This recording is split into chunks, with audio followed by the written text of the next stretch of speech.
Episode 149. What am I going to do for 150? I have to do something special for the 150th anniversary, right? You got 1 week to get your shit together. I have 1 week to think of something and get my shit together. 1 week. Maybe nothing. Maybe I'll wait till 200. That's just pure laziness. So many things. Sorry, this is a big episode because a lot has gone on.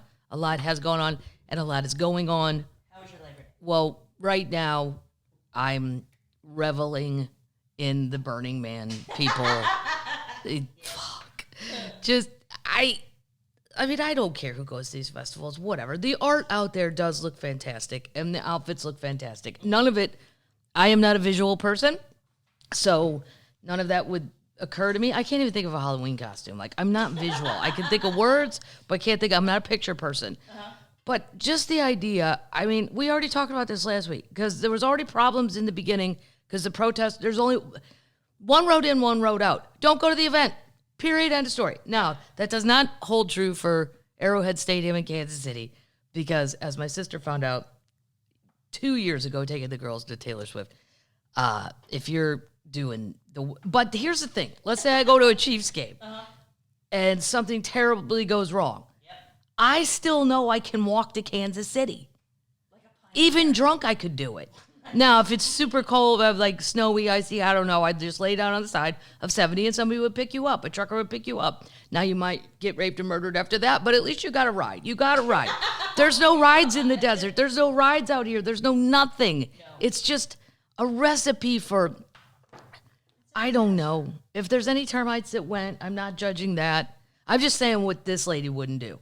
I'm not going where there's one road in and one road out and then nothing surrounding that. Right. Like, I don't know how many other football stadiums I've been to, but most of them seem to have more than what Kansas City's is just kind of out of Kansas City, out in the burbs, like kind of in the middle of nowhere. But that thing is a pain in the ass to get in and out of. However, you know, if things went terribly awry and turned into Lord of Flies, I could walk to Columbia. I mean, if you were willing to walk. The Electric Light District.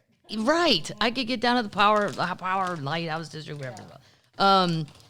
So, I don't know. One of my quotes made it into the Daily Mail. My cousin sent it to me and was like, yay. I was like, yay, my tweet made it. It's just a sensible thing. Yeah. I'm not judging you. I'm just saying be smart. If there's one road in, unless you have a helicopter. But that won't matter either. It can't land in the mud. No. The airport's closed.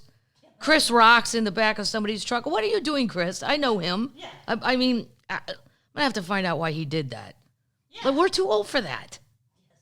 Yes. I don't say I'm too old for much, but I wouldn't have done that when I was 25. No. More or less 55. No. No. That's why we're friends. Also, yeah, the bathroom situation.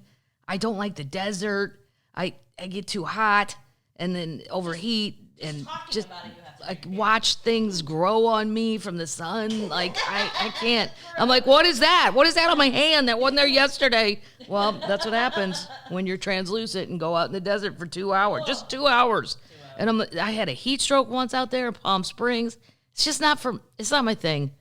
But I hope whoever, I've watched every the TikTok videos are just, there's a guy on there too. I don't know his name. He's got a whole thing about their 70,000 white chicks with dreadlocks stuck in a mud pit. It's like he's acting like it's an emergency, like he's telling the president or something. It's very, very funny. You can't even talk about the desert without having beer.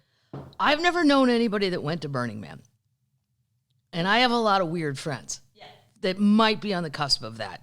If the Grateful Dead was out there, my little friend Dorf would be there in two hot minutes. Mm-hmm. Not even caring. I don't know. Cusp of Burning Man. Yeah, I don't even go well, I've said that before. I don't even go to a concert anymore unless I have good parking. I can't do it. Next time I go to Red Rocks in Denver too, it's outside Denver. I need to figure out how to get off that mountain. I figured how to get up it easily, but with being dropped off. But then my guy was like, well, okay. I hired a driver guy that was a friend of a friend. He drove me, and then he was like, so meet me at the Chick-fil-A at the bottom ring of the mountain. But there's like 8 of them. Chick-fil-A's. Stands, little cooks. Yeah, so that was a nightmare. Anyway, big 2 days up in Gatlinburg. Look I did a little charity auction for my friend, and that went really well. That was the point of going up there. But then I thought, why not just stay an extra day in the wonderful Smoky Mountains? So if you're ever in Tennessee and you want to go to one of our national parks, so the bottom city is Sevierville. That's where Dolly's from. Yep. Now, that used to be a dry county as of like 4 years ago, so you might want to check on that if you're a drinker.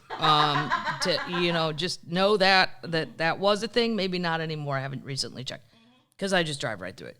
Then there's Pigeon Forge, and then the next one is Gatlinburg, and then right at the end of Gatlinburg is where the Moonshine distilleries are and the fun stuff, and then right when that ends, it's the Smoky Mountain National Forest, which I took a giant hike, and I hiked 2 years ago. I'm not really a hiker, let's put it that way.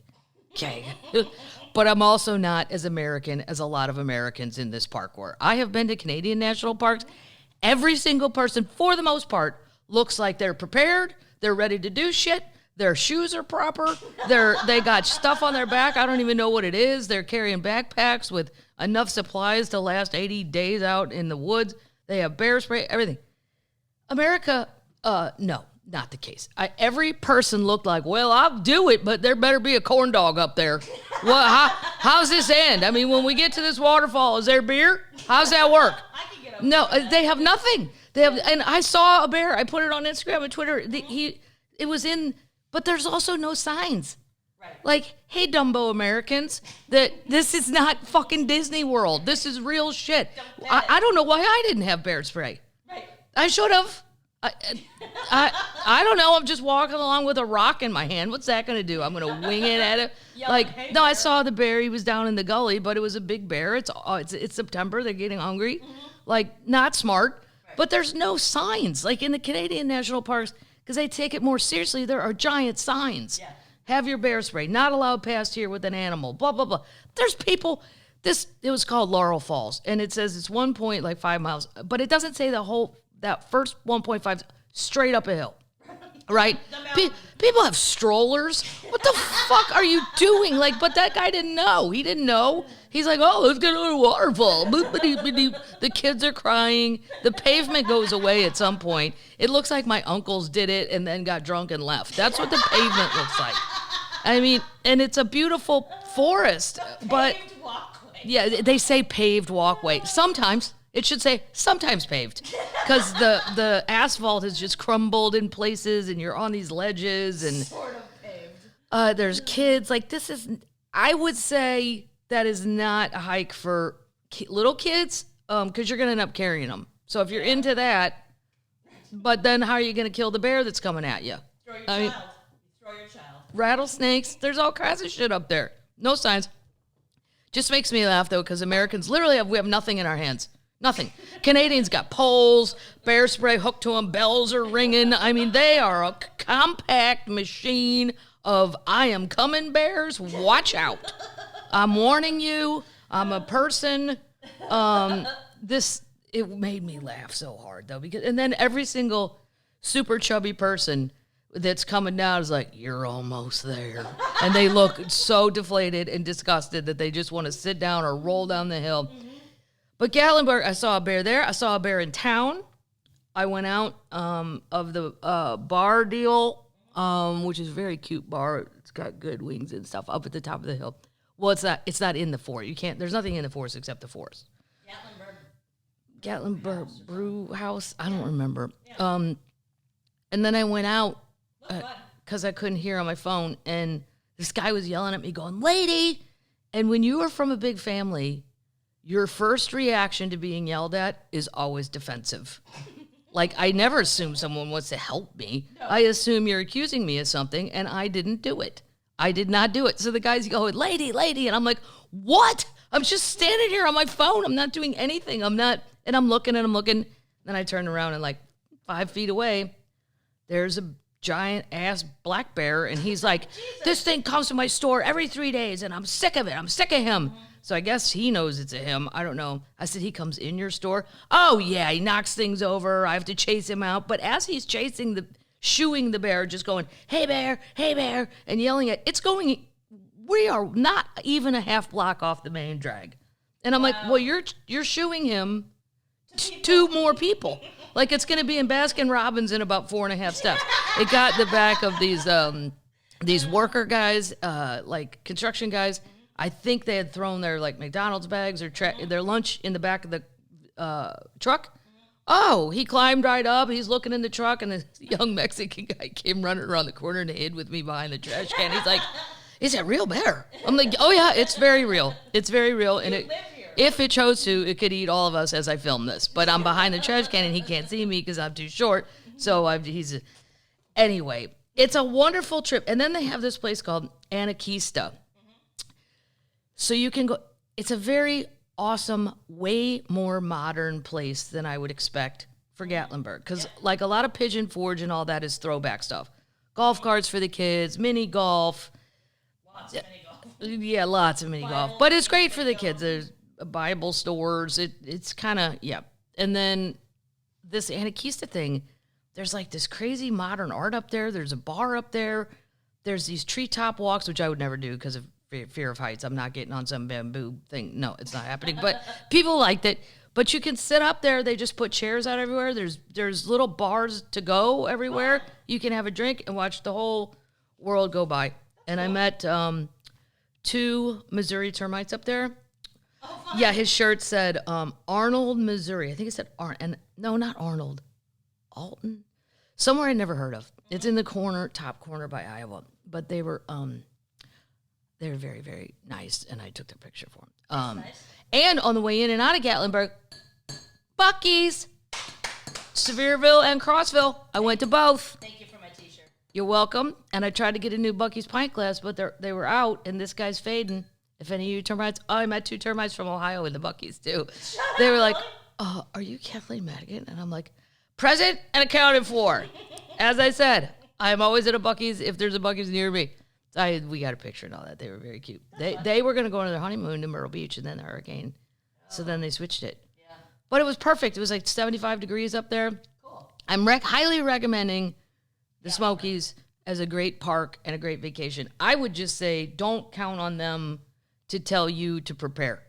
You're on your own. Call it Canadian. I'm just watching floods of chubby people heading up this thing to go to a waterfall. And I mean, there was a family, there was like this Indian family, and they were all dressed up. I'm like, what would you think? Looked like they were going to a 5 o'clock happy hour at a country club. What are you doing? Right. Like, this is I looked at the dude's shoes. I'm like, oh, no. But they made it. I mean, they were up there. They got a selfie. Yeah, they sure got a selfie. Oh, I took the whole family picture up there. Yeah, they like people. That group, the older people, like their picture to be taken. Oh, yeah. They don't like the selfie thing. No. Yeah, not at all. With a camera. With a old school movie camera if you happen to have one. So I stopped at Buc. Oh, well, what am I drinking? Well, I'm going to taste this because I haven't tasted it. So if you go to Gatlinburg, my favorite distillery is the old Smoky Moonshine distillery. Mm-hmm. And they always have a band out there with a banjo, which is my favorite instrument because that's the true hillbilly. It's the only music I can dance to. Otherwise, I'm Elaine from Seinfeld. But when that banjo goes, I feel it. Nice. Yeah, I don't know what that says about me. But anyway. Did you do a tasting? I did the tasting at the old, that one. I went into, the other one is called Sugarlands, and they were giving Old Smoky a run for their money. Mm-hmm. I just prefer Old Smoky. I don't know what. Probably because it's the first one I went to. But this is one of their newer moonshines. Yeah, it's Eggo brunch in a jar. It's Eggo waffles brunch in a jar. Stop it. Now I've seen this online. I didn't know where you could get it, and that's the only place you could. I got it at the other one, Sugarland. Sugarland Distilling. Yeah. They make it? Yeah. Yeah. Oh, I didn't realize. Oh, yeah. I had a little. Well, let me. This is gonna be weird. There was a little ice in there to chill it. Let me do that.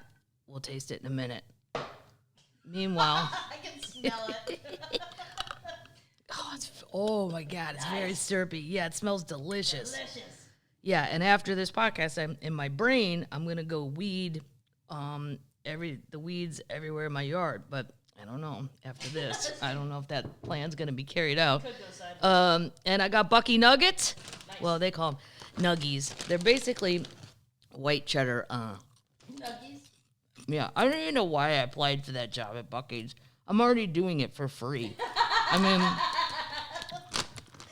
You should see. This is another lesson from Buc-ee's. And then I'll shut up about Gatlinburg. And we'll move on. People say, Talk about it. I am so sick of being on the road, whether it's hotels or bars, wherever the hell, and people, they don't have enough employees, then they go, well, nobody wants to work. Right. Really? Mm-hmm. No, it's what you're paying. Because Buc-ee's, there are 50,000 people in there, and it never takes you more than 5 minutes to check out. If you didn't know that, though, you'd approach the checkout and go, oh, shit, I'm just leaving this. I ain't do. No. Number 8, number 9. Because when you look outside at the thing they pay, it's $20 an hour to work in the bathroom. That's awesome. Yeah. The pay is phenomenal. Yep. Sevierville up there, it's not a huge population. They're 3.5 hours away from Nashville 2 from Knoxville. It's not like they're in a city. And somehow magically, they have enough employees to run 129 gas pumps. There's food everywhere. There's people making food. There's a brisket station. And then they yell out, brisket on the board. And then all the people go, brisket on the board. Yay! Like, it's amazing. These are wonderful Buc-ee Nug'ees white cheddar. Highly recommend. Buc-ee Nug'ees. Say it fast 3 times. Buc-ee Nug'ees, Buc-ee Nug'ees, Buc-ee Nug'ees. And I brought back the pork sandwich. Oh, nice. Yeah. And I heated it up. Truth be told. Now, I heard a lady complaining that it's $7.50 for the sandwich. Yep. That's a little much. It's huge. But it's huge and will last days. And there's so much meat on here. You sent me a picture of that 3 meat. It's so good. Oh, the 3 meat thing? Yeah. What the hell That's is that? pork, beef, and turkey. Oh. Is way too much. Yeah. And then they take the barbecue sauce and put it on both sides of the bun, and then put the barbecue sauce on top of the thing, and then squish the whole. But you could feed your whole minivan. Right. Speaking of minivans, it's all a lot of Amish. How are we rating that? It's wonderful. It's an A+. You can't do any better. Yeah, it's so good. I'm gonna eat the rest later. Brisket on the bar. This is pork though. Yeah. I had the brisket on the way there. I loved it, but I never love brisket as much as I like a barbecue pork sandwich. Yeah. Well, that's the Missouri in it. That's the Missouri part coming out there. I guess we have more pigs than cows. Maybe pork was cheaper. Pork's cheaper. I don't know. The sandwiches are the same price. Depends on the day. Yeah, I don't keep up enough. Before I drink that shot. This person, Mindy, sent me in the mail. It's the thank you for saving the kitty cartel, meaning the night guards that showed up. These are toys for the cat.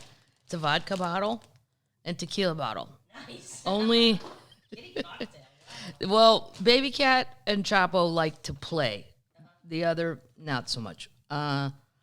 There's a volunteer. She volunteers at a place called Kitty Brew in Mason, Ohio. It's a small gesture saying thanks for being a feral cat hero. Just had eye surgery, so I hope this typed this legibly. Cool. Otherwise, yeah. So it's a very cute T-shirt from Kitty Brew in Mason, Ohio. That's awesome. There's some reason I know Mason, Ohio.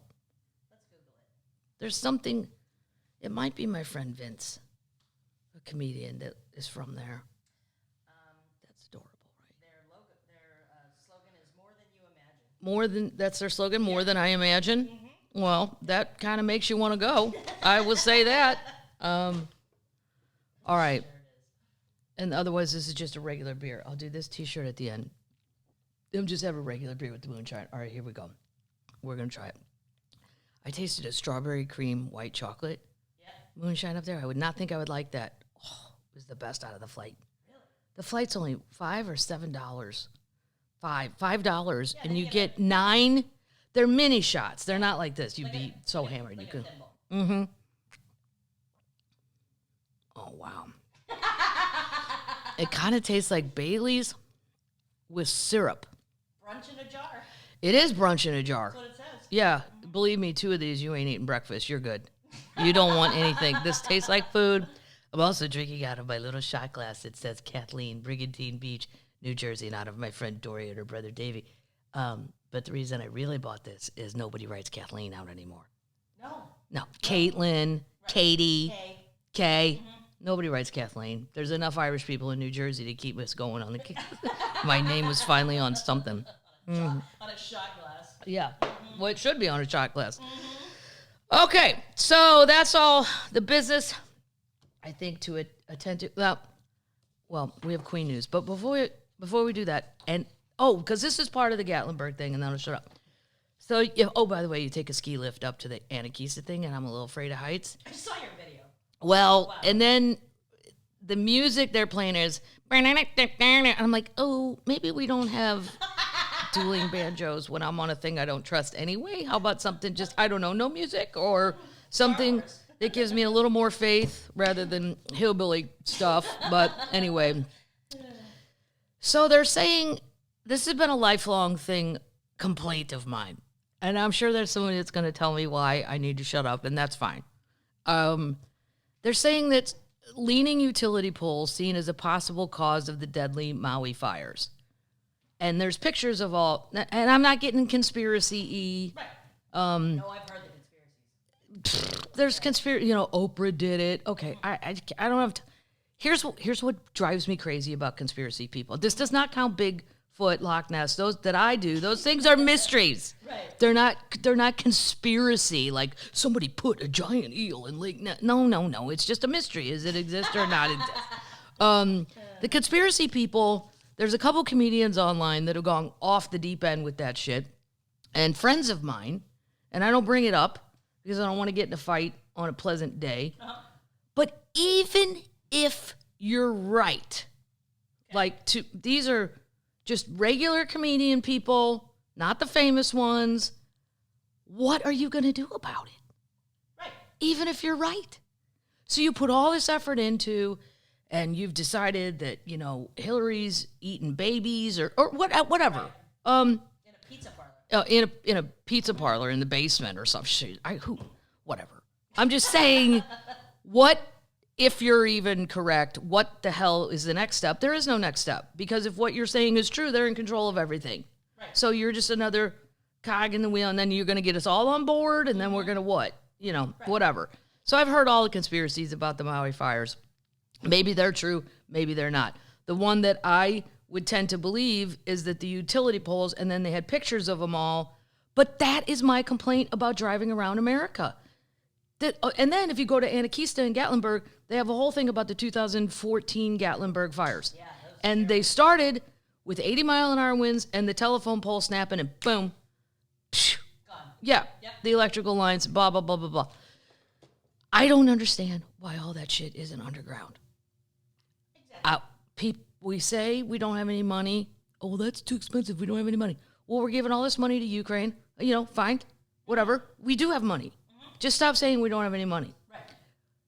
Google Fiber's going under the ground. Mm-hmm. They were out in my yard, and I didn't even okay that. I just came home and there's some jackass digging holes in the yard. I'm like, hey, buddy. Yeah. I mean, I haven't landscaped it yet. Let's not act crazy like you're digging up something pretty. It's just grass and mud, but it's for the deer. I'm like, why? What are you doing? And it was Google Fiber, so they're going under the ground. Yeah. The telephone pole thing, so the Gatlinburg fire, they know was caused by that. Right. The Maui fire, maybe. And if you pay attention, because I'm obsessed with it now, the amount of telephone poles, electrical poles, whatever you want to call them, leaning, it would just take like one storm. And in Nashville, I can tell you, where my house is, this does not hold true. Missouri's is better. Like growing up, we'd lose power if there was an actual tornado. Nashville, it's every 10 seconds. I mean, oh, shit, it's windy. Oh, my God, get a flashlight. What? Yep, power's going out. Power goes out. I mean, to the point where I called my guy, who's my favorite guy to help with stuff, and I said, hey, Avi, I need a generator. Like, this is getting ridiculous. And it'll flip on when you're gone. By the way, Starmice, did you know you could get one for just 1 or 2 rooms? I thought you had to spend like $50,000. I'm like, I'm not doing that. But no, you can get cheaper ones. I'm just way behind on this subject. A lot of people are like, well, duh, Kathleen, they're right there at Home Depot. Well, I didn't go down that aisle, okay? That's the no fun aisle of shit I don't understand. The grid, and then every time this happens, they just go out and refix that same pole. That's not a solution. It's a temporary Band-Aid. Right. Anyway. Just throwing that out there. Are there any termites that know the answer? Why can't we put this stuff underground so it's safe? Yep. Smart termites. Follow the Google people. Yeah. Just just be a hack. Have a meeting. Just follow them.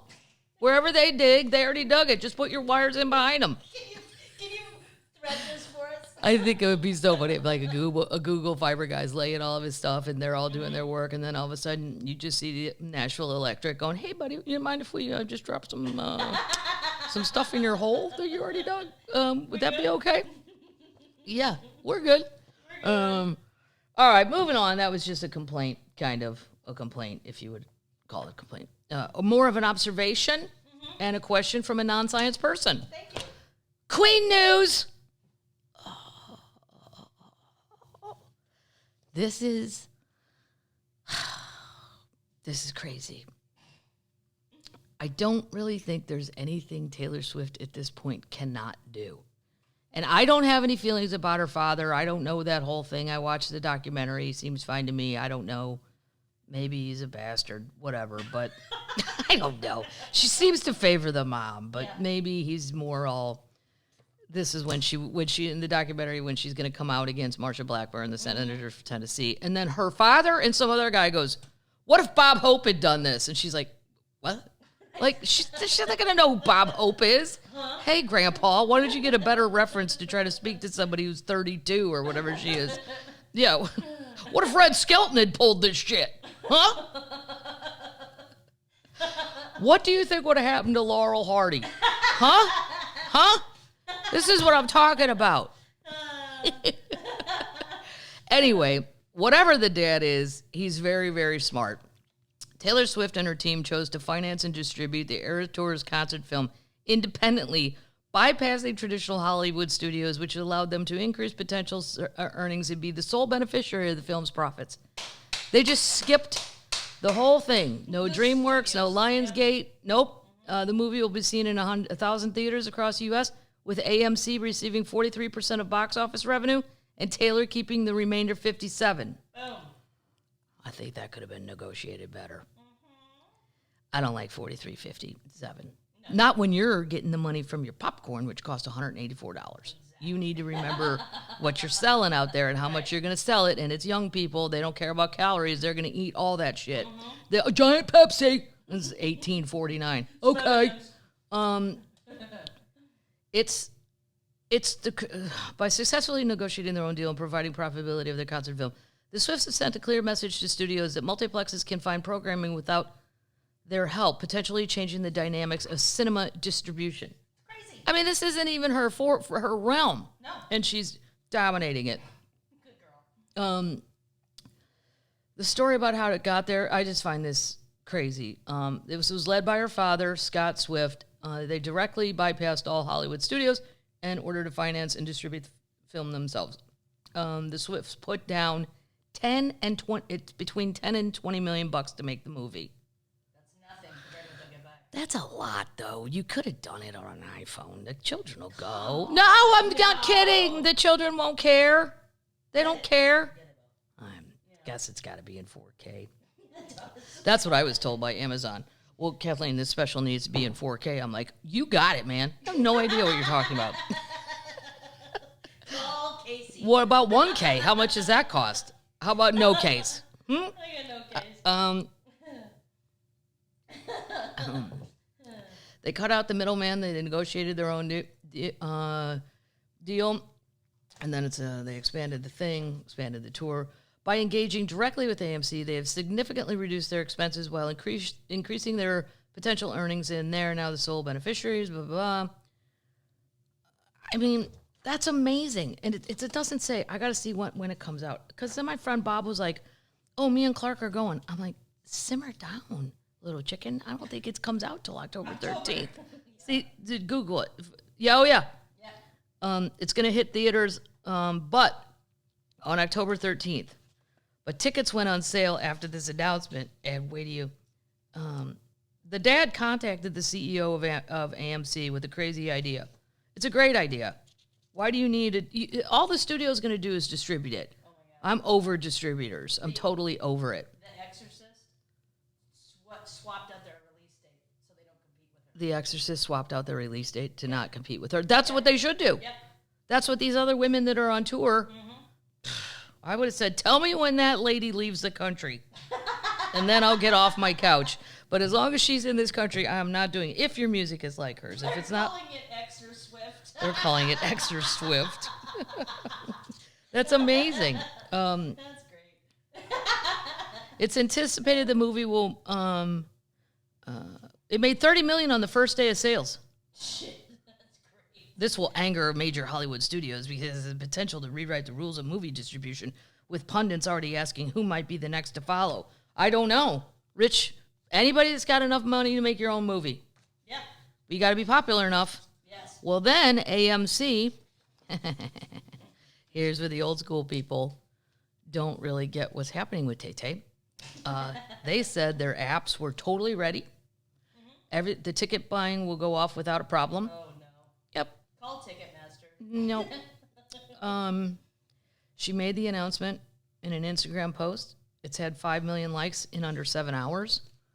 Nice. It's sparked a mad dash for the tickets, who previously caused Ticketmaster app to crash. AMC claimed that it has bolstered its ticket server capacity to handle the traffic at more than 5 times the current for the most tickets ever sold in an hour. However, customers experienced long line to even access the app, while others were met with a message stating that online reservations were unavailable. So the app crashed. Right. They thought they did it. No, whatever you think, you got to do double. Think again. Yeah, think again. It overwhelmed the app to such an extent that there's now a wait to simply load the app. Her power, someone tweeted. It's great. Yeah. I'm glad the Swifties are having fun, but please think of those you're hurting. I cannot access my bottoms ticket for tonight on the AMC app. So other people were just trying to get their regular tickets. Yeah. And yeah. I love it. Amazing. It's the power of the children. In other Queen news, before we move on to some updates, Dolly Parton refused to have tea with Kate Middleton. Not even the Princess of Wales could get an audience with the Queen of Country. Dolly Parton, she's 77 years old, told BBC Radio 2 that she received an invite while she was in London for work, but revealed she was unable to make it. This time, Lordy, I even got invited to have tea with Kate, but I couldn't go. I thought it was very sweet and nice for her to invite me, and one of these days I'm going to get to go. That would be great. But she wasn't going to promote my rock album, so I had to say no. Good girl. If you're Kate, why not just do it? Right. But I guess they're not allowed to. Yeah. The royals aren't. But you could do it subtly. Right. You don't have to be like, buy her rock album. You could have done like, oh, do you have any projects coming up? Are you busy?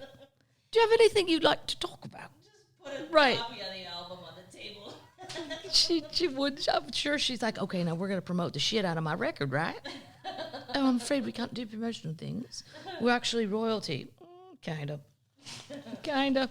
If you believe in that. Like a Disney character. Update! Oh, my gosh, termites.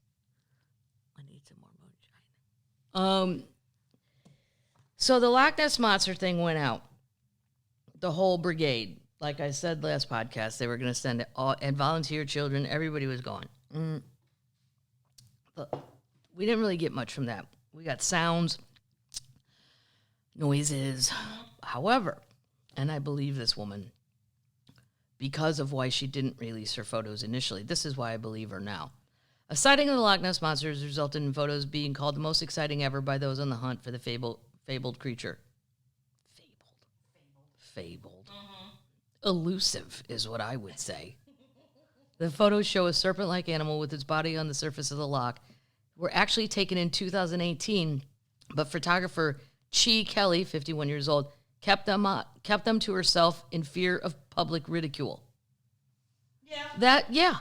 Because if you want to take that bullshit, I mean, half the time I won't even send out a tweet because I don't want to deal with the bullshit. You know, You're going to put up pictures of what you say is a lie. The whole world is going to have something to say about this, and maybe you don't want that headache. That's what makes me believe her, because she was sensible enough to go, I don't know about all this. However, now that there's a large ongoing search for the famed water beasts, Kelly, a translator, was convinced to put the photos out into the world. She and her husband, Scott, were having lunch at the Doors Inn on the banks of the loch in Inverness. in 2018 when she started taking the photos. I was just taking pictures with my Canon camera of Scott and our daughter Alyssa, who was 5 then, when about 200 meters from the shore, moving right to left at a steady speed, was a creature. It was spinning and rolling at the time. We never saw a head or a neck. After a couple minutes, it just disappeared, and we never saw it again. And there's pictures of it, and whatever this is, it's huge. Really? Yes. And there are definitely 2 humps. You do not see a head or a neck. Wow. While she couldn't get an image clearly showing the beast's length, she estimated that the 2 parts were visible, less than 2 meters long combined. At first, I wondered if it was an otter or a pair of otters or a seal, but we never saw a head. We did not hear any sound. There were these strange shapes below the surface. I could not make any cut. The water is very dark. Oh. You're very dark. Mm-hmm. And then when the clouds come in, even darker. Even when it's sunny, it's dark. It's just dark water. Mm-hmm. She said the thing was moving at a steady speed. When she photographed the rare moment, she shared the snaps with Steve Feltman, who's dedicated over 30 years of his life, ever since quitting his job and selling his Dorset home. Okay, I'm not going to go that far. That's just like... There's a few people living in trailers on like little Winnebago type deals on Loch Ness, and they make little Loch Ness creatures they sell, and that's the only reason they went there, and they're not leaving ever until they see it. Okay. Yep. Yeah. So if you're never heard from again. Well, you should go look at her pictures. We'll put them in the schnotes.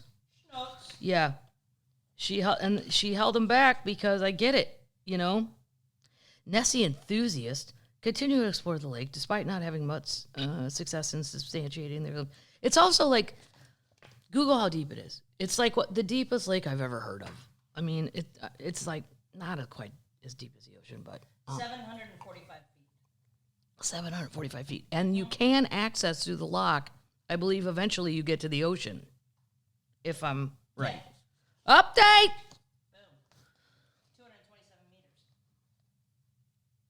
Thank you. For any Canadian termites, that's 227 meters. No problem. Update! Buster Murdaugh, the Murdaugh murders in South Carolina. Best podcast ever, my friend Manny Matney. Well, Buster went on some Fox documentary. He said his dad's a psychopath, but not a murderer. Now, tomorrow, today's Labor Day, full disclosure. Yep. And I'm working. See, that's not right. Me too. Tomorrow, which will be Tuesday, so by the time you hear this, we will know what happened. There's supposed to be a big press conference by those 2 old, don't trust your soul to no backwoods Southern lawyer. 2 lawyers, those Southern guys, they're just so Southern. Just dripping with everything that's not positive about that image. They say they have brand new evidence that the dad didn't kill the son and the wife, and tomorrow a huge press conference is going to get a second trial, is going to be cleared.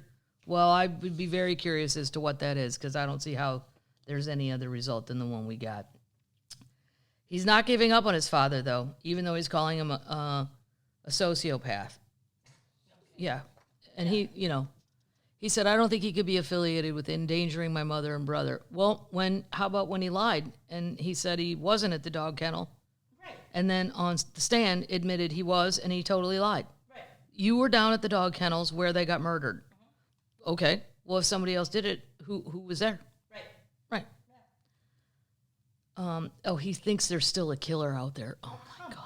All right, Buzz. Yeah. Well, I mean, it's the kid. He's not a child. Looks to be in his 20s. I think it would be a hard time accepting that your parent murdered your brother. The week after his dad was arrested, he was at the Georgia. Yeah, the week after his dad was arrested. Yeah, he was at a Tennessee game, right? Apple? No. Georgia. Georgia? The apple don't fall far. Well, it's on Fox Nation. Yeah. Well, I still have Fox Nation because I paid for it because I wanted to see Roseanne's special. Oh my God, and I keep forgetting to cancel it, so now I can go watch this. Yeah. I don't know. If you're a kid, you might have a hard time. I'll tell you who doesn't have a hard time. The BTK killer's daughter, Carrie Rawson. Yeah. That lady is on it, and she's back on Twitter. I don't know why she had to take that little break. Her dad drew pictures. I'd get to it, but pictures of people in a barn. Well, not people. A woman, like, tied up. they found these drawings. But anyway, Carrie, the daughter, is like, yeah, he did all this and then some, and I'm going to find out what else he did before he's dead, blah, blah, blah. She's showing, they're trying to find the barn. They're like, it's either in Missouri, Kansas, or maybe Iowa, I think. That was his stomping ground. So, Buster had said his dad told everyone that he was not at the kennels that night. Buster also said he had nothing to do with the murder of his classmate Stephen Smith, a 19-year-old gay man whose body was found on a rural road miles from the Murdaugh estate. Smith's mother, that's the gay kid's mom, said that for years she believed the Murdaugh family was somehow involved in his death. I never had anything to do with his murder. I never had, because they're saying he might have had a gay relationship with that boy, this Buster kid. He says, no, I'm not gay at all, blah, blah, blah. He's such a whiner, though. I don't want to be rude here, but if you have been accused of murdering somebody, well, let me tell you, this is very, very, very, it's a very terrible thing to place on somebody with absolutely no fact. I mean, it has harmed my reputation. Still the elite. Your reputation, I mean, people perceive me as a murderer. Well, there you go.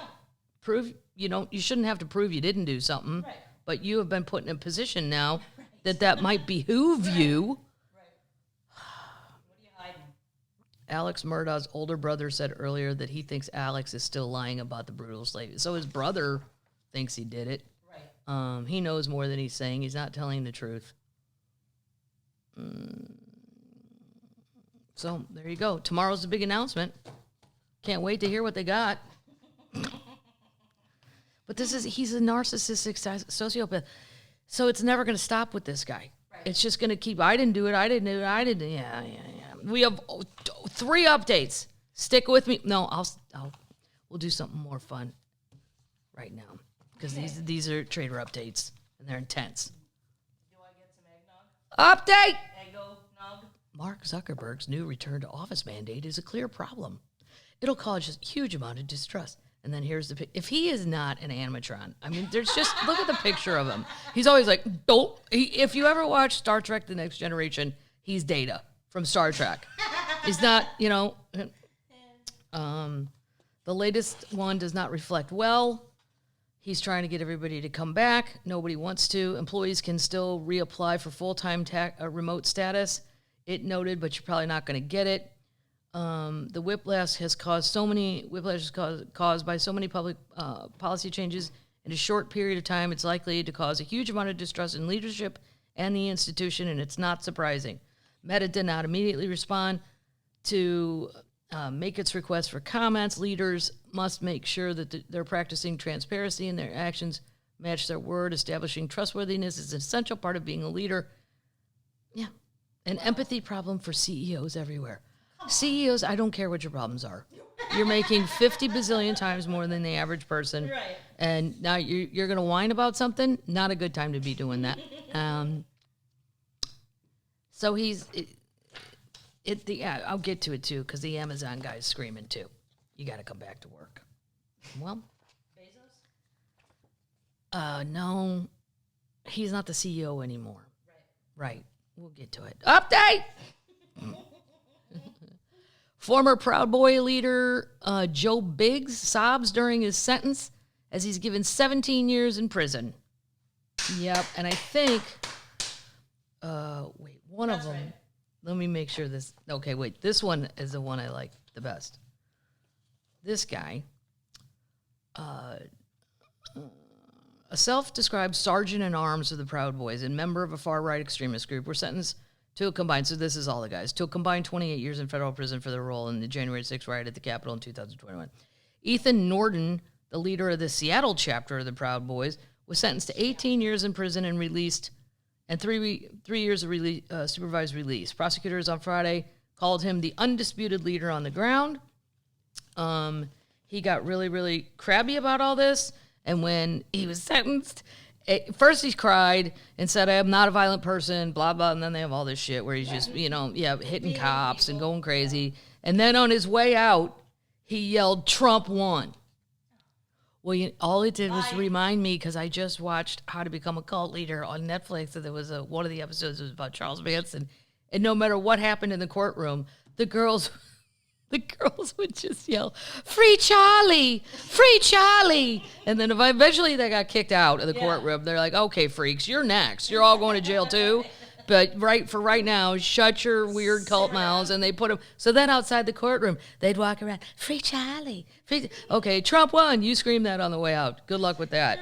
That's not going to help if you try to get your probation thing going. That's your next hearing. Oh, did you yell Trump run after you were sentenced and crying? Maybe. There were 3 of them sentenced. Another guy got 10 years. He's the Proud Boy Spaz. He's the one who screamed Trump won as he's jailed for 10 years. God. Right. He's the one who smoked. He lit up his cigar in a victory smoke after breaking into the Capitol with a riot shield.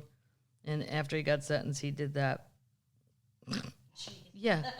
Free Charlie! Free Charlie! I've never seen that. Well, it's all people Lewis's age. My friend Lewis, the comedian. And I'm like, Lewis, what was wrong with your parents that you all just ran off and joined cults? Like, these girls are totally attractive. You could have done anything with your life. And then they're like, oh, their parents were doctors and lawyers and nerds, like successful people. Yeah. And you're living in a dirt van with Charlie out in the desert of California, like, hey, we're going to start a race war. Like, what the fuck happened from point A to point B? And Lou's like, oh, I don't know. A lot of our parents were really conservative, and we just didn't want to do that anymore. Okay, I get that. Yeah. Wear your tie-dye T-shirt and smoke your weed on Saturdays, but that doesn't mean you go live with Charlie. It's crazy. And I said to Lewis, and he actually listened to me, and he was serious. I go, this is a serious question, Lewis. How many people do you know? Lewis is in his mid-70s. I said, how many people do you know that joined a cult? And he goes, well, let me think. He had to think about it, to pause it. He was very serious. He goes, 4 or 5? He said, I'm not sure if my friend Carol kept following that fat Indian child. What did you just say? So I Googled fat Indian child guru, and the guy's picture came up. Put in fat Indian, that's what his words, not mine. I'm not being racist. I'm just saying what Lou told me. That was the best of his recollection. Fat Indian child guru. Yeah. What's his name? He's a fat little dog. He was a chubster.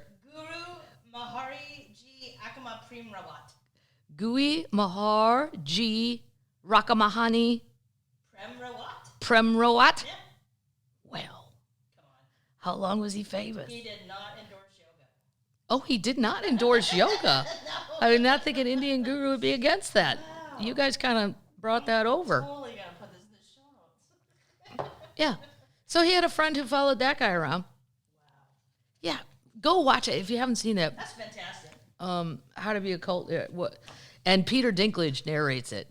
Oh, cool. Yeah, I always forget he's American. Because in Game of Thrones, he had the perfect British accent. I bought it hook, line, and sinker. I thought he was really British. No, he's American. He's a great actor. So the Proud Boys are going down in flames. That's what you get for beating up cops and trespassing. Yeah. That's what you get. And what's weird is they're always the ones that say, go blue, like pro-police. Right. But not that day. Nope. No, it can change on a dime. Oh, okay, moving on. How long was he famous? He did not make the Netflix series. There are like 4 cult leaders in there I never heard of. There's the old run-of-the-mill guys, Jim Jones, Charlie Manson. I am so going to watch this. Is there a show about him? No, I mean, I'm going to show. I pulled up your show. Oh, How to Be a Cult Leader. It's a great show. And the editing, there's children. It's always the youngsters where they're picking clips to put in, like, to be a good cult leader, when it's Peter Dinklage, you're going to have to make sure that everyone conforms to the same idea. And then there'll just be this clip, not just of sheep, that sounds hacky, but like of something where everyone's conformed, like a football game and everybody's in the same uniform. It's just, the editing was great, and I don't ever notice stuff like that. I only notice when it's bad, but this was great. There's got to be something about this guy. We'll find it. The fat Indian child? Maharashi? Mm-hmm. Well, I thought Maharashi's like a common... It means king. Okay. Look at me knowing some Indian. Yeah. Great. Yeah, I don't know what was going on. Lou was born in, I don't know, 48, 51. Like, what the hell happened? So you would have been at 20 years old, say, call it 1970. Mm-hmm. So they're children of the 60s. Yeah. And then the 70s is when it went bonkers with the cults. Everybody. Yeah, it's crazy. Yeah. I said to Lewis, did you ever think about it? He goes, no. I mean, I'd go to a meeting if I heard they had good food. That's what I love about Lewis. It doesn't matter what the group is. I heard they have a wonderful beef sandwich, and I got to get down there before the good stuff is gone. Holy shit, they found it. That's all my updates. Student helps uncover rare 30 million year old whale fossil while at her family's farm in Alabama. What? A high school student and her biology teacher recently discovered a 30 million year old fossil whale skeleton on a farm owned by the student's family in Monroe County. The Alabama School of Math and Science reported in a press release. The whale, which could be 20 feet long, will take at least 3 to 4 years to excavate. Oh, my God. And it could be the first of its kind found in Alabama. Wow. Lindsay Stallworth has been collecting fossils on her family land for as long as she can remember. We would go out and pick up shark's teeth and fossil shells, but we never knew anyone that could tell us anything about them. We just thought they were cool. Fortunately, one of the biology faculty members at school is a paleontologist who studied Alabama fossils since childhood. He is part of the distinguished 3-member department, and last year Gentry made headlines for leading the research team into a previously unknown species of giant freshwater turtle that inhabited the state at the time of dinosaurs. Wow. Yeah, that's amazing. Good for her. Yeah, she's a very, very young person. Look at the youngsters doing good stuff. Yeah. Nice. Yeah. She followed a trail of bone fragments up a hill, and it led right to several large bones eroding out of the soil. It's a complete skeleton of a whole whale. That's amazing. Yeah. I would not think of that in Alabama or in Tennessee or any, I don't know. I wouldn't think of it at all, nope. Really. Holy shit, they found it. It's the science part, I know. Yeah. I prefer primitive thinking. It's much easier. A 15 million year old skull of a prehistoric sea creature was just found on a Maryland beach. Well, not goddamn it. I walked Ocean City, Maryland beach, and I didn't find anything. Nope. When you go to the beach, you often find tons of seashells, a whole lot of sea glass, and perhaps some seaweed. But it's not every day that you stumble upon a prehistoric skull. Wow. Well, that's what happened earlier this month when Emily Bizidek and her friend discovered a 15 million year old skull at a Maryland beach. The 50-pound, 2.5 long skull is believed to belong to a long extinct dolphin-like animal that swam in a shallow sea that once covered most of Maryland. And it could have come from a species that is still undiscovered. Wow. How do you know it's a skull? Exactly. They were out at low tide hunting for seashells and stuff. Mm-hmm. She took a photo and sent it to one of her friends. He helped confirm the finding. Fewer than 100 similar skulls have been found, making her discovery a rare one. Plus, they aren't usually uncovered in such complete condition. It's a much more noteworthy souvenir than most of us are used to bringing home from the beach. Wow. Yeah, amazing. Let's go. Moving on, because I got a lot. I got so many things. I'm going to have to move some to next week. This makes me laugh because the NFL season has started, and I have my Kansas City Chiefs friendship bracelets. I also got one at Buc-ee's. Nice. I was going to get one for Bob and Clark, but the Buc-ee's ones are kind of super feminine. They might feel weird wearing that. Yeah. Not true believers. Yeah. Well, they're not true believers in Buc-ee's either, but they haven't got the chance to experience it. Exactly. They will. These are Chiefs that say Chiefs Kingdom. I love the KC Wolf. I can't support the KC Wolf. He's a criminal. He's a criminal. I'm going to change these letters around and spell something else. It's their mascot, isn't it? This is the guy. The KC Wolf is the mascot. Is it also their mascot?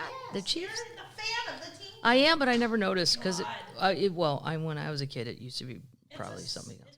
And then it says I love the Chiefs. So, speaking of NFL, also ripped off from Taylor Swift. This is all ripped off from Taylor. Yeah, I know. And don't think that at my age I don't feel a little dumb running around in these. But I'll do it because it's fun. Oh, my God. This is crazy. KC Wolf. KC Wolf? Yeah. Well, I'm thinking of the criminal guy that dressed like the KC Wolf and then robbed all the banks. Yeah. This makes me laugh so hard. You go, Wisconsin. If you know the NFL, if you don't, I know a lot of people don't care about sports, so I never make these long. Just from headlines, though, you probably have heard Aaron Rodgers left Green Bay, and he will now be playing for the New York Jets. And the Green Bay, Wisconsin people are very sad little chickens, and they should be sad. Although I believe in the next guy, Jordan Love. Yeah. I do. I have faith in him. And Aaron's getting old, and he's a pain in the ass. You know, how much am I willing to put up with as a fan? You would just have to only watch the games and not watch anything else that comes out of his mouth because, he can really, really... It's insufferable. Yes. Insufferable can be the word. On nights when Aaron Rodgers loses, this Milwaukee bar will pay your bar tab. Yes, there are some caveats. That's awesome. Jack's American Pub on Milwaukee's Lower East Side has posted a heck of an offer for the upcoming NFL season. Great. It does require you to cheer against former Packers quarterback Aaron Rodgers, but we suspect this won't be too difficult for anyone. The Jets lose, you win promotion is pretty simple. If the Jets lose with Aaron Rodgers under center, the bar picks up your entire tab seriously. There are some caveats. First, you have to open your bar tab 15 minutes before the Jets game and stay in the bar to watch the whole game. Fair enough. Mm-hmm. Aaron Rodgers must be starting for the promotion to kick in. Absolutely fair. Yep. And the Jets must lose for patrons to get their tab paid. Also, patrons must, they already said that, the deal does not include food.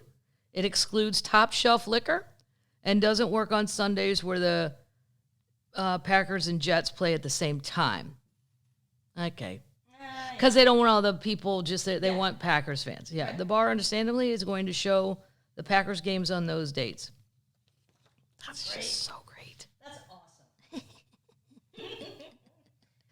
Oh, my God. Get on down there, Wisconsinites. Get on down to Jack's American Pub on the Lower East Side. I'm going. Jack's American Pub. I love it. Because where am I going? I'm going Madison, Eau Claire. Mm-hmm. No, I was already in Milwaukee, so...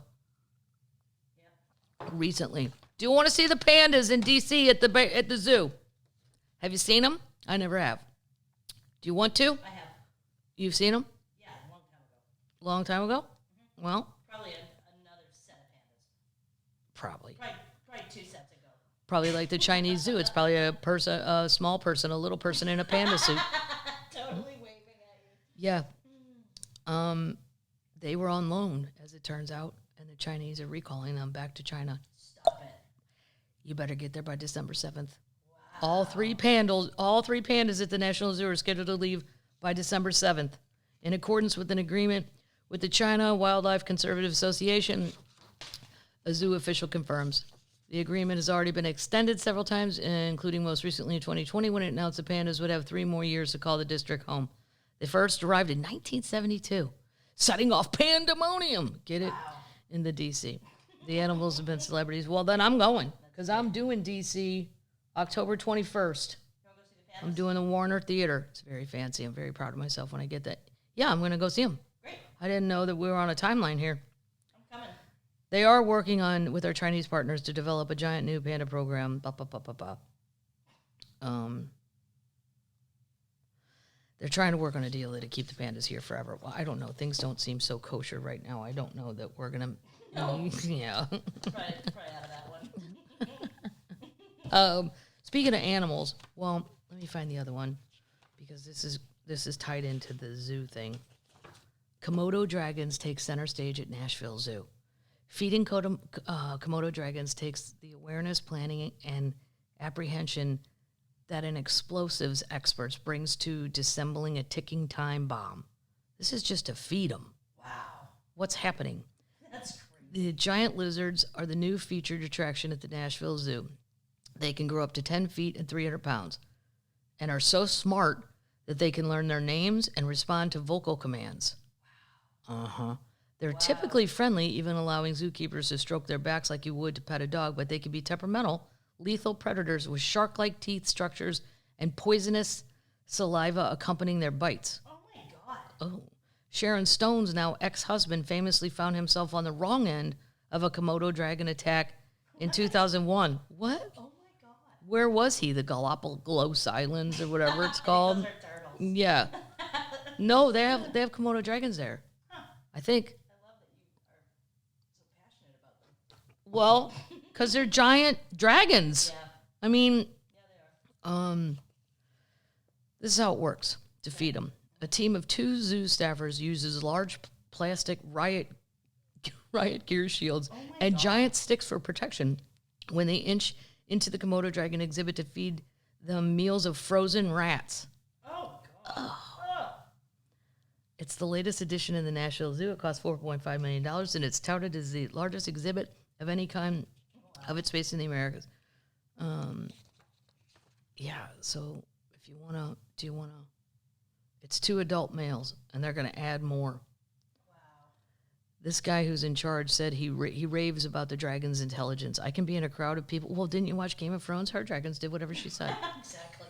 They were so well He goes, I could be in a crowd of people and whistle and say, hey, little Sebastian, and he'll pick his head up and look at me.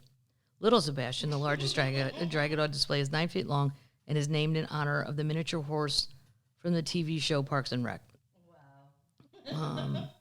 When food comes around, though, they become primordial. In the wild, dragons have a sense of smell, showing the ability to find a carcass 5 miles away. Wow. Oh, my God. The plan is to eventually add a carcass feeding at the zoo. Come on. With a goat hind end up hung so spectators can understand how the dragons feed in the wild. Oh, my God. Mm-hmm. There are between 3,000 and 5,000 of the endangered lizards living in the wild. They're relatively easy to breed in a zoo. Well, where do they live? Google where do the real ones live? Komodo dragons? Yeah. Well, you just announced it was the Galapagos Islands. Well, I thought so. I thought they were in there. Could you do that? Indonesian islands. Indonesian islands. Or the And the Galapagos. island of Komodo. Komodo. There's an island called Komodo? Huh. They live in Indonesia. Okay. Do they live in the USA? Only in zoos. Only in zoos do they live in USA. They're in Gatlinburg. Mississippi alligators hunter's bag, a 14-foot long alligator. This thing is a monster. Wow. This is a great story because it's legal. They have gator seasons and all that stuff. Wow. He dictated everything we did. It was exhausting, but your adrenaline is going so you don't notice. Now, these guys' boat, it's a John boat. I mean, a tiny boat. Like, there was a show about gator hunting. I forget what it was called. Swamp Swamp creatures. Swamp people? Swamp people? Yeah. Mm-hmm. Swamp people. Yeah. When a Mississippi alligator hunter set out on the opening day of the season of August 25th, he had no idea he'd meet up with the largest alligator ever officially recorded in the state. He also did not know it would take him and 3 other men in his party 7 hours to get this thing in the boat. Wow. We got it. We got on the water right at dark. We were seeing a lot of alligators. It was a calm night. We saw a lot of 8-footers, 10-footers, but that's not what we were after. Woods, he's the guy who had the license, the tag, was hunting on the Yazoo River with Joey so-and-so and so-and-so. He said they've harvested plenty of big alligators, so they weren't going to settle for something smaller on the first night. We've been hunting these things a long time. We've killed a lot of 12-footers. However, it wasn't long before they saw one that got their attention. I knew he was wide. His back was humongous. It was like we were following a John boat. John meaning Jon, tiny little boat for people, little aluminum thing. At 9 p.m., they got the alligator on the hook, and the next 7 hours resulted in broken lines, broken tackle, and a broken state record. We held on to him till a while, until 10 or so. He broke my rod at that point. We hooked him 8 or 9, 10 times, and he kept breaking off. He would go down, sit. He kept going under logs. He knew what he was doing. The crazy thing is he stayed in the same spot. Wow. There was no moving him. We couldn't do anything. He dictated everything. The fight went through the night into the next morning. He said the alligator started tiring by then, and it couldn't have happened at a better time because all their rods and reels were unusable. Oh, my God. We're pretty much down to those 2 rods and reels. At 3:30 a.m., they were able to get the alligator in the boat, secure it, and dispatch it. They had him in the boat at 4 a.m., and again, they were getting a better understanding of its size, but not fully. We knew we had a big one, but we didn't realize how big until we saw how big its head was. It was surreal. Once they landed, they measured it. It was in the 14-foot range. Wow. That's crazy. Yeah. And then the great thing is they're donating all the meat and everything about the gator, which they do have a hunting season because you don't want too many of them. And believe me, they can get out of hand real quickly, to the local food bank and stuff. Oh, that's great. Yeah, so it can feed all kinds of people. I had that article, but I don't know what I did with it. But That's cool. yeah, they did a good thing with it. So good for them. And you should just go look to see the size of this thing's head. I mean, the fact that they still fought it. Now, in swamp people, when they would gator hunt, they would shoot it with like a 22 before they pulled it in the boat. They didn't mention any of that. So there's a chance they pulled it in the boat and then duct tape its mouth shut, but it's still going to flop around. 800 pounds is crazy. Yeah. Okay. Amazon CEO reportedly told employees, remote employees, it's probably not going to work out for you. Amazon CEO Andy Jassy has a message to employees who don't want to return to the office. It's not going to work out for you. While Amazon ordered its employees to return to the office for 3 days starting in May, many Amazon employees weren't happy about the decision. Thousands of workers signed a petition against the mandate and staged a walkout in response. Wow. This clearly has not changed Amazon's position on the matter.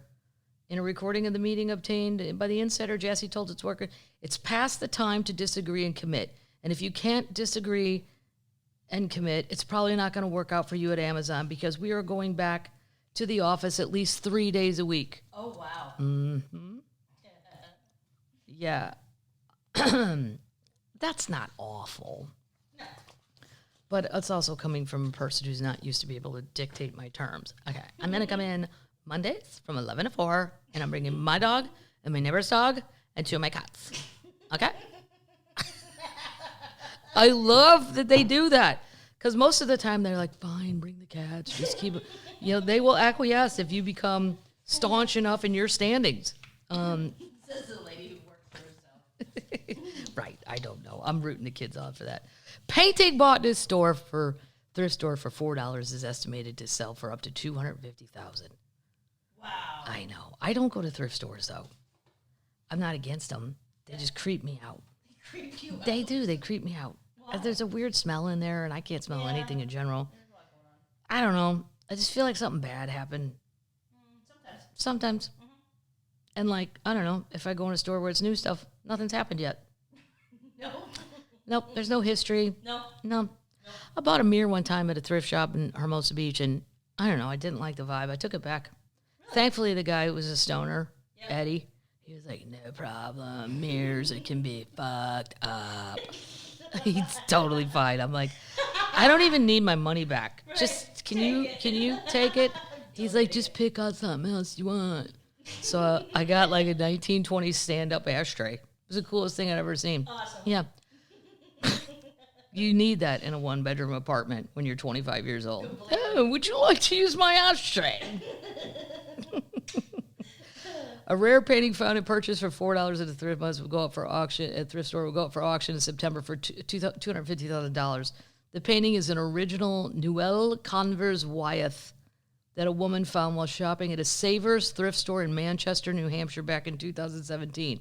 Now, 6 years later, Bonham Skinner has listed the painting will go up for auction on September 19th. She remains anonymous. She said she found the bargain in a deal stacked of damaged posters and prints at a thrift store and joked that it could be real, to what she told the Boston Globe. The painting served as art hanging in her bedroom before it spent time collecting dust into her closet till last May when she posted a picture on a Facebook group. Someone in the group recognized it, and after experts familiar with the Wyeth looked over it, it was revealed that the $4 was actually real. Wow. Yeah. That's crazy. That's a reason to go, I guess. Yeah. Right. Why not? We're going to do that. A diamond is on auction. Very excited about this. Is this the blue one you're talking about? It's the blue diamond. No. Well, it's one of them. Mm-hmm. But the infinite blue diamond could fetch it. Do you have $37 million, termites? No. No. I don't either. Hong Kong. It's called this story is coming out of Hong Kong. It's 11.28 carats. It's a ring. It's gorgeous. Pink and red stones have dominated auction headlines in 2023, but a blue diamond is set to have its moment. It's blue, but it has pink all around it. Sotheby's Hong Kong will offer the 11-carat infinite blue diamond in a single lot sale on October 5th. Cool. It's expected to sell between 26 and 37 million dollars. And I like to use some sort of creepy accent when I say these things because, well, that's how the auctioneers sound to me. Mm-hmm. We've got the infinite blue. We'll start the bidding at $7. It was purposely cut to include the number 8 and the carat weight, which is considered to be an auspicious number in Asia. The number, which turned on its side, is the symbol of infinity. It's also responsible for the diamond's name, too. So we will keep up, termites, and we will see how much this sells for. Yeah. That's great. The infinite blue joins a small group of blue diamonds weighing more than 10 carats from the mine that have appeared at auction. There was one, the Blue Moon of Josephine. It sold for $48 million. And the De Beers Blue sold for $57 million. Wow. We shall see. I will keep you updated. Thank you.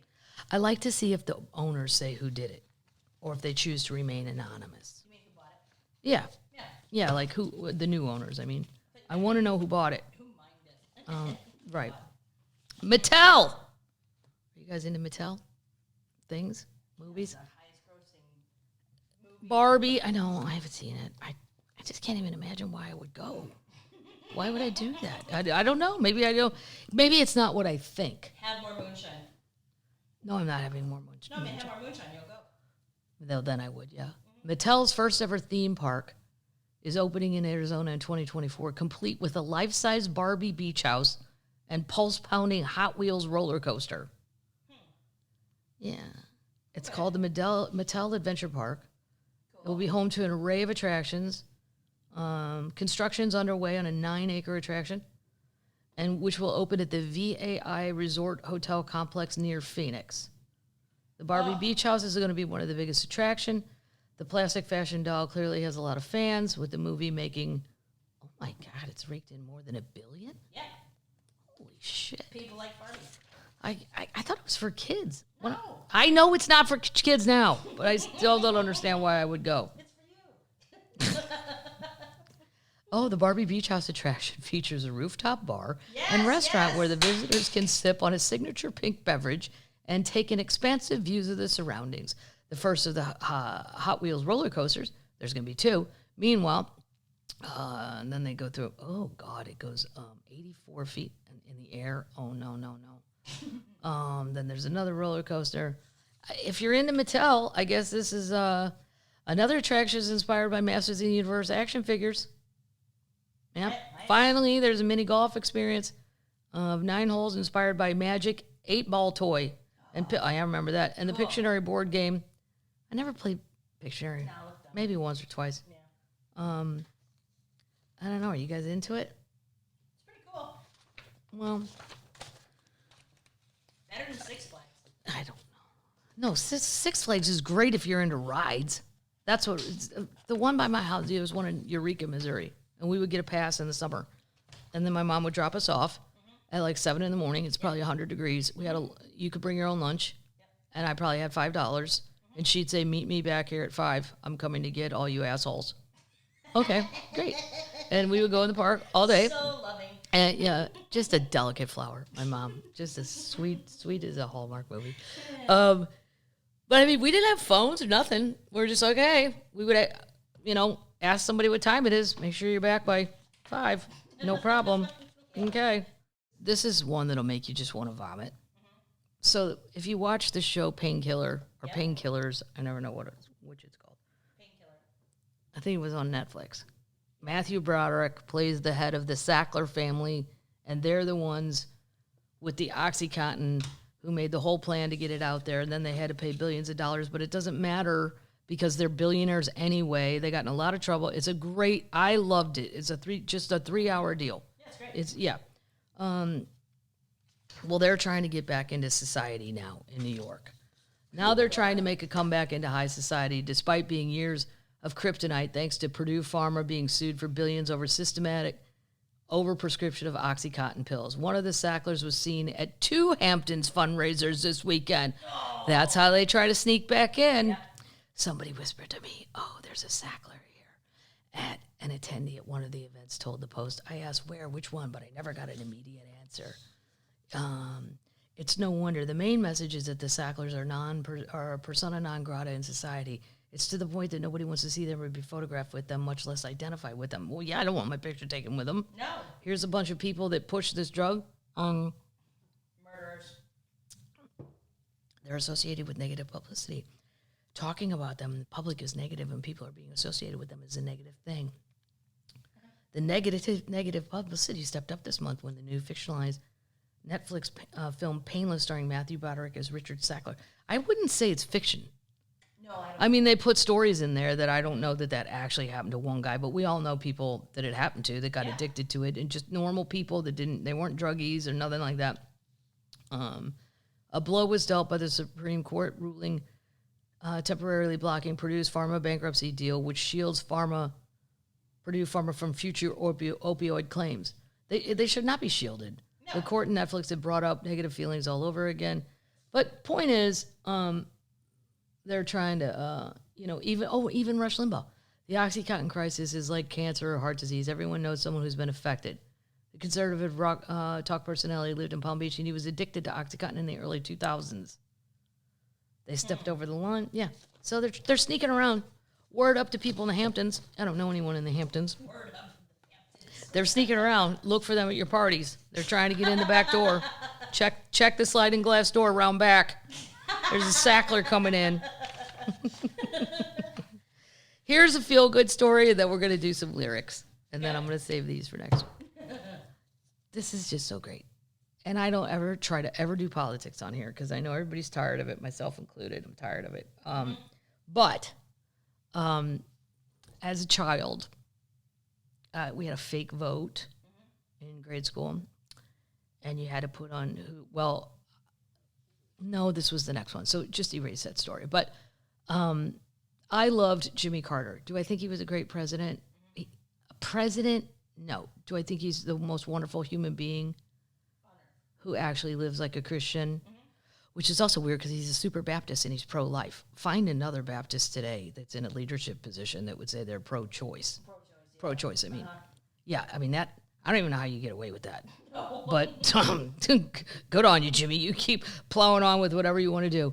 But he's dying and she's dying. Oh. Well, come on. They're very old. There's trees in Yosemite that are younger.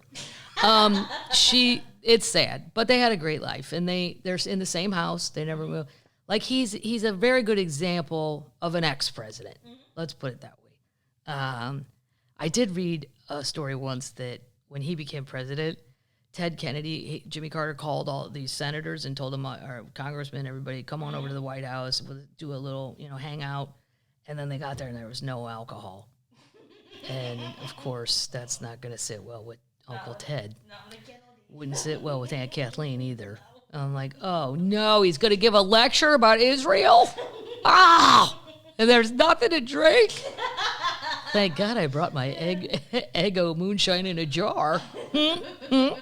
Who wants to be my friend now?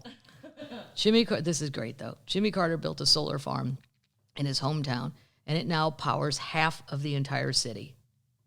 Oh, wow. It's amazing. Yeah. Jimmy Carter was way ahead of his time, the rest of America, when he put solar panels on the White House. Wow. I didn't even know he did that. No. On June 20th, 1979, he made a proud proclamation. In the year 2000, this solar water heater behind me, which is being dedicated today, will be here still supplying cheap, efficient energy. A generation from now, this solar heater can either be a curiosity, a museum piece, an example of a road not taken, or it could just be a small part of one of the greatest and most exciting adventures ever undertaken by the American people. The 32-panel system was designed to heat water through the presidential residence. Cool. President Carter saw solar as a valid energy resource, and he understood it. I mean, it's a domestic resource, and it's huge. So then he did one in his town. That's cool. It towers half the town. Wow. I remember him with the gas lines. I mean, I wasn't that old, but I remember him being on the news telling us we all had to conserve gas and all this stuff. Boo. Oh, gas for your car. I thought you meant Yeah, no. Gas line. No, not a gas line. Conserve gas. In 2017, he leased 10 acres of land near his home in Plains, Georgia, to be used as a solar farm with 3,852 panels. He still lives in his hometown. 3 years after going live, it now provides 50% of the small town's electricity needs, generating 1.3 megawatts of power for the year. That's the equivalent of burning about 3,600 tons of coal. Wow. It's a state-of-the-art panels that turn towards the sun throughout the day while they move like that. I didn't know they could do that. That's cool. So they generate the maximum amount of power. Just a nice little feel-good story. Good for the Carters. Good to the Carters. Good on. Good for you guys. Okay, before we do the lyrics, can we just talk about Mitch McConnell for 1 sec? I know I don't like to talk about politics. This is not politics, this is health. If you go watch my special, Hunting Bigfoot on Amazon, please rate it and like it. If you hate it, move on. Go watch Nate Bargatze. Go watch Jim Gaffigan. Plenty other people on there. If you hate me, no problem. Not everybody's for everybody. But if you liked it, rate me. The children like it. Yeah. The children know. Yeah. And I God, you haven't been rated. Oh, my God. That means everybody hates you. Yeah. But anyway, in my special, Honey Bigfoot, I talk about aging politicians and how I think it's out of hand and it's ridiculous and it's not ageism. What I'm saying, it's just you can't be in charge of 360 million people. Mitch McConnell, twice now, they're politely calling it freezing. Yeah. I'd call it a power down. It's now, when it happened to my dad, we called it a stroke. Right. So I don't know how many freezings my dad has had, but quite a few. Let's put it that way.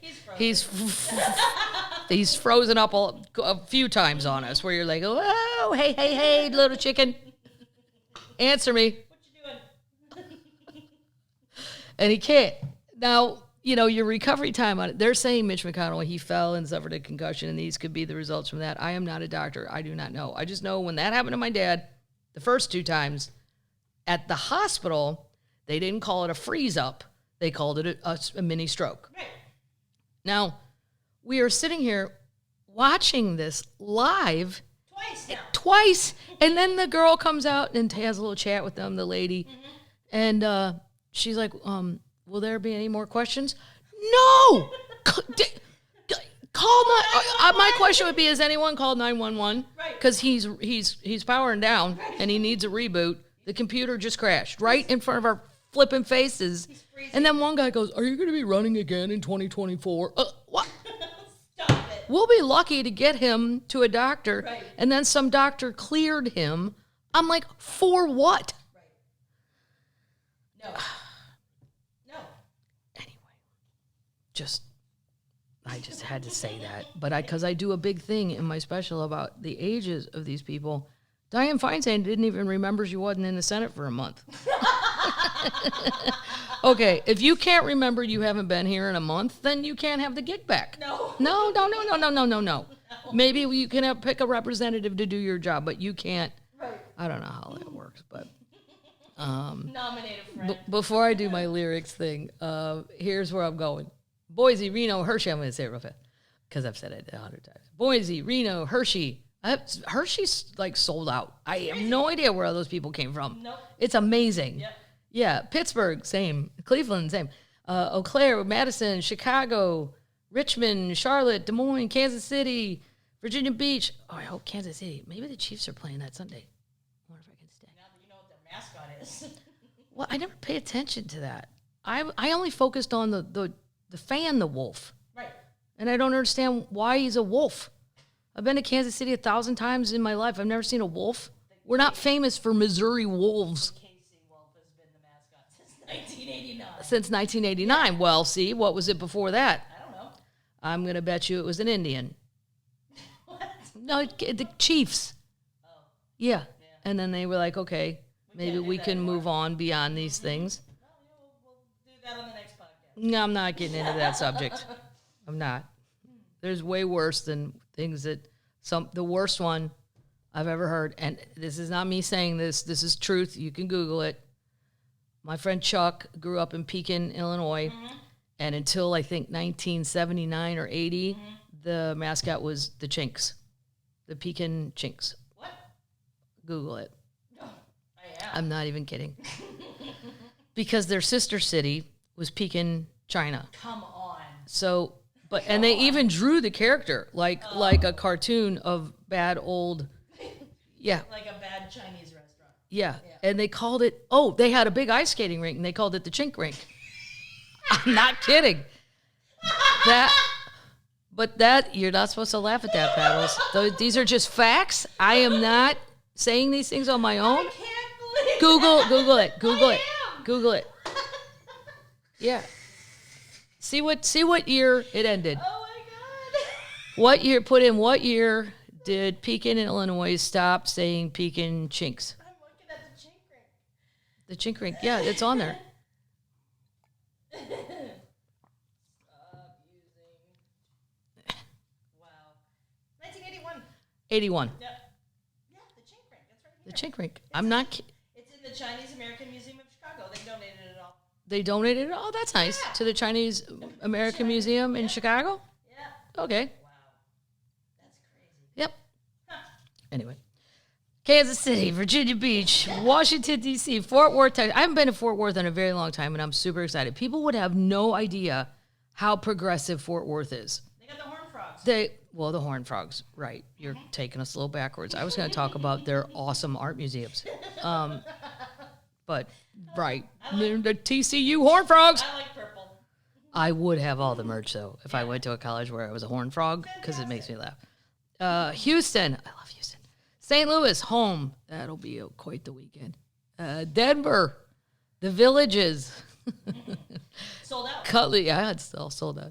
Cutler Bay, Eugene, Portland, Seattle, where I will be seeing my cousin Tommy, who's the only person that can drink 50 times more than me and seem totally unaffected. Yep. My last outing with my cousin Tom, all I remember is it ended with coffee that was flaming. And Thanksgiving dinner. And then Thanksgiving dinner. I mean, Tommy's like, you're not even gonna believe this place is open really late. He's like going out with the devil at the funnest devil ever, but it's the devil. Just when I'm like, I'm gonna go out and have a couple drinks and get home early because I got all this stuff to do tomorrow. And 2 a.m, set my coffee on fire. Oh my God! What do you mean they have Thanksgiving right now? It wasn't even that time. Yeah. Right. All right, we're gonna close this out, Dermot. I've been rambling way too much today. Here's some lyrics that I sang as a teenager. Time keeps on slipping, slipping, slipping into the future. Right. That's how time works. Steve Miller Band, whoever wrote this. Steve. I guess. Feed the babies who don't have enough to eat. Shoe the children with no shoes on their feet. House the people. Oh, there's a solution. I like to fly like an eagle to the sea. Let my spirit carry me. Time keeps... And then an actual 4-line lyric is... Do-do, new, do-do, do-do, new, do-do, do-do, do-do. I want to fly like an eagle to the sea. Let my spirit carry me. I want to fly like an eagle till I'm free. Right through the revolution.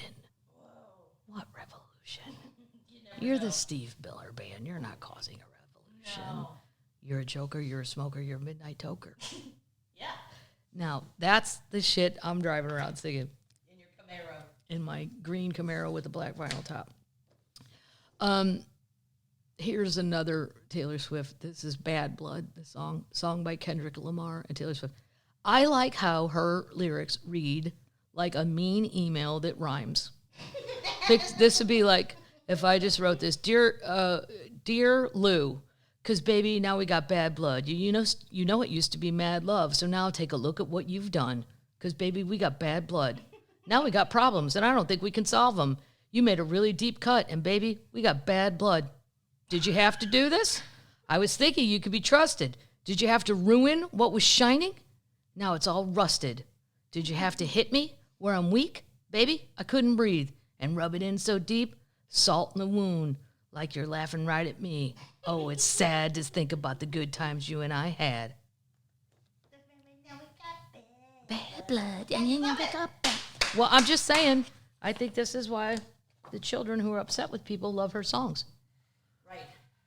I'm going to start reading them all like emails, though. Dear Lewis.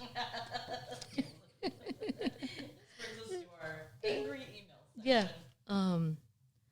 Dear Lewis, did you think we'd be fine? Still got scars on my back from your knife. And don't think it's in the past. Those kinds of wounds, they last and they last. Do you think we'd get through this all? All these things will catch up to you? And time can heal anything? But this won't. So if you come my way, just don't. Whoa!